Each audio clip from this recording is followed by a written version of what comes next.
The vineyard fire is now estimated to be 468 acres, and it's still blazing. Your news starts now. This is Coda Territory News at 10. Good evening, I'm Brent Wise. And I'm Madison Elliott. Thank you so much for spending your Sunday night with us. Fire officials now estimate the vineyard fire is at 468 acres in size, while containment numbers still sit at 5%. Our Nick Reagan was in Hot Springs today and brings us a look of the blaze.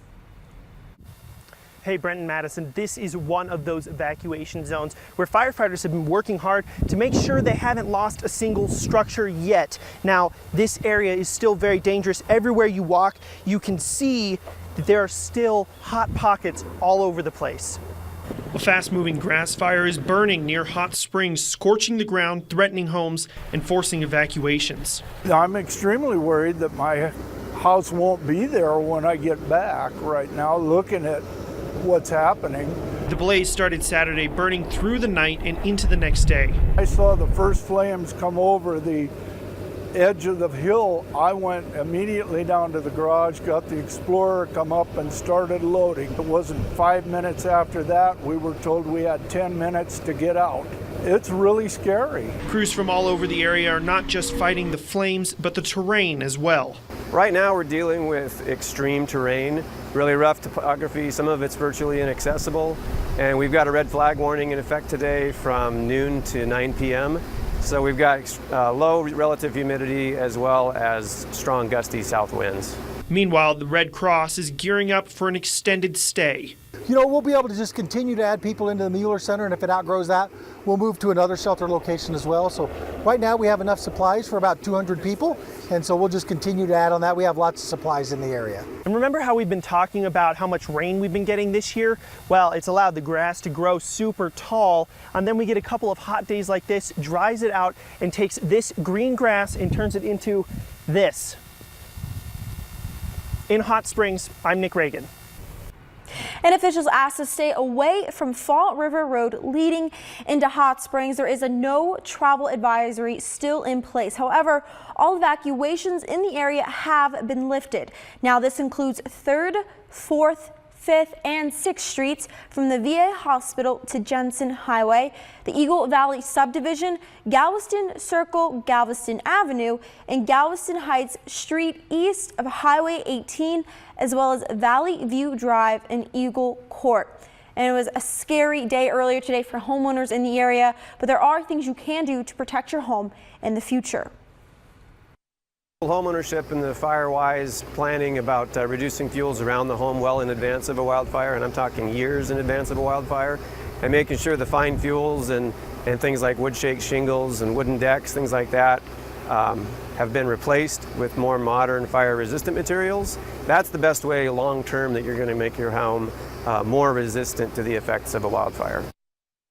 In the latest update, FEMA announced authorization of funds to fight the fire. They will fund 75% of the state's eligible firefighting costs under an approved grant for managing, mitigating, and controlling designated fires. But that wasn't the only fire today. There was another one this afternoon in Hermosa, about 5 miles east of Highway 79. The air tanker that was helping at the vineyard fire actually came over and dropped retardant to stop the fire's forward progress. Fire crews were called out to Marge Court around 2 p.m. for a structure fire. When they arrived, an outbuilding was fully engulfed and threatening a home. The structure fire then spread to the grass, burning about 3 to 5 acres. At one point, 10 structures were threatened, but the fire is 100% contained and turned back over to the landowner. There was a variety of elements, including the heat, which made this fire difficult for first responders. The big issue that we have is we have sustained winds of 20 miles an hour with gusts to 30 miles an hour. And so that is obviously presenting a little bit of difficulty. Initially, it was somewhat difficult for incident command to get resources on scene because of the other incidents that are going on in the area. One firefighter was treated for heat-related illness and has since been released from medical care. The cause of the fire is under investigation. And with all of these fires today, there is concern for smoke. Meteorologist Ethan Emery tells us that the smoke isn't going anywhere. Ethan?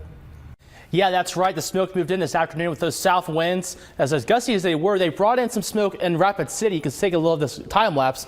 Kind of a heavy set of smoke this afternoon and this evening. And with the winds dying down, that smoke has kind of settled in to Rapid City in particular, and places around Rapid City, areas north and east in particular of Hot Springs. And right now, temperatures right now in Rapid City, 79 degrees with the south winds at 9 miles per hour.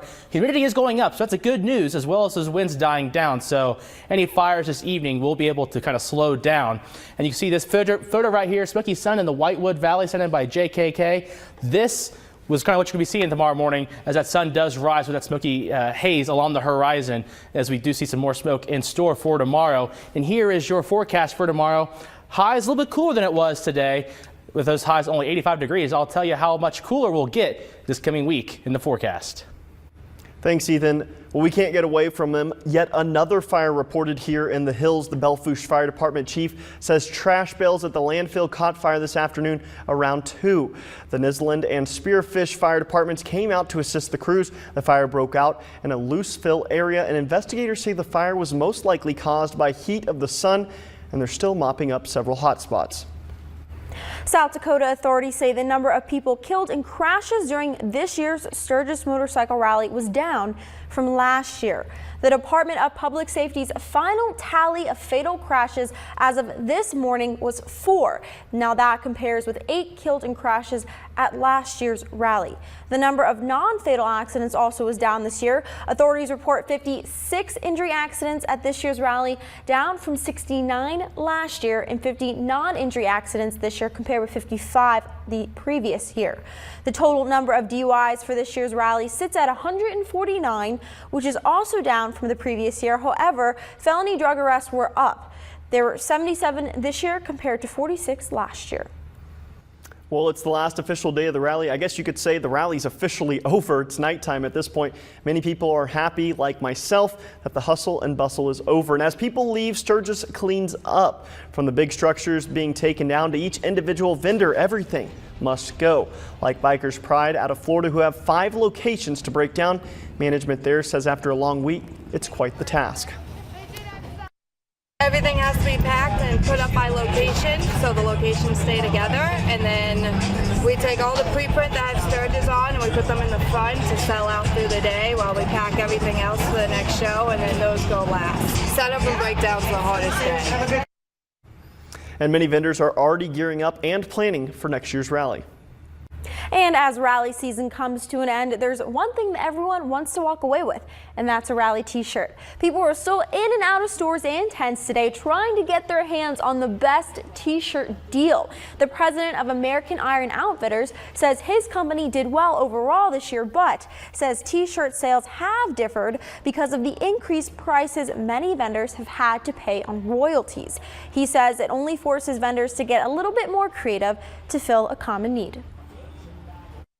But no matter what, we come here, we provide a great quality shirt, amazing prints, and the best price we can. Still, everybody's got to get a shirt, and they love our designs, and they come in, and we try to do deals that they can mix with the ladies and the men's, and it's been good overall. I think we're happy that we didn't overprint.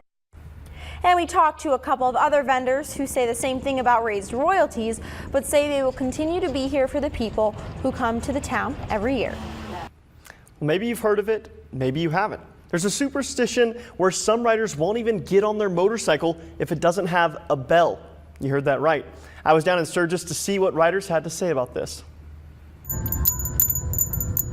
What it is it keeps the road gremlins away. So if you got a bell on and you're riding down the road and there's a road gremlin, it'll get caught into the bell because of the sound of the bell going off, and they fall off, and that's what creates them potholes. But the bell has to be gifted to you by someone else, and Reasoner knows this firsthand. And I have a buddy that when we were riding over in Spain, he had bought a bell because he thought it was cool and stuck it on his bike, ended up had a wreck and almost went over a cliff. So he threw the bell, so we bought him another bell, put it on there, and we had a great time the rest of the trip over there. If you doubt the bell superstition, maybe this will convince you otherwise. Been shot once, stabbed 3 times, over 20 motorcycle wrecks. And since I had the bells, I'm doing good. Both Reasoner and Barton ride with the bell, and when asked if they would ride a bike without one, well, it was a quick answer. Me? No. She used to ride Harleys, now has a Can-Am, and she even has a bell on her Can-Am. Be pretty bad, I think. It's like I won't ride a green one either. Now there's a variety of bells with different designs, so you can actually personalize them for your friends. Well, coming up, the organizer of last year's deadly White Nationals rally marked the anniversary with another rally. But hours before the Unite the Right to rally counter demonstrators rallied against white supremacy.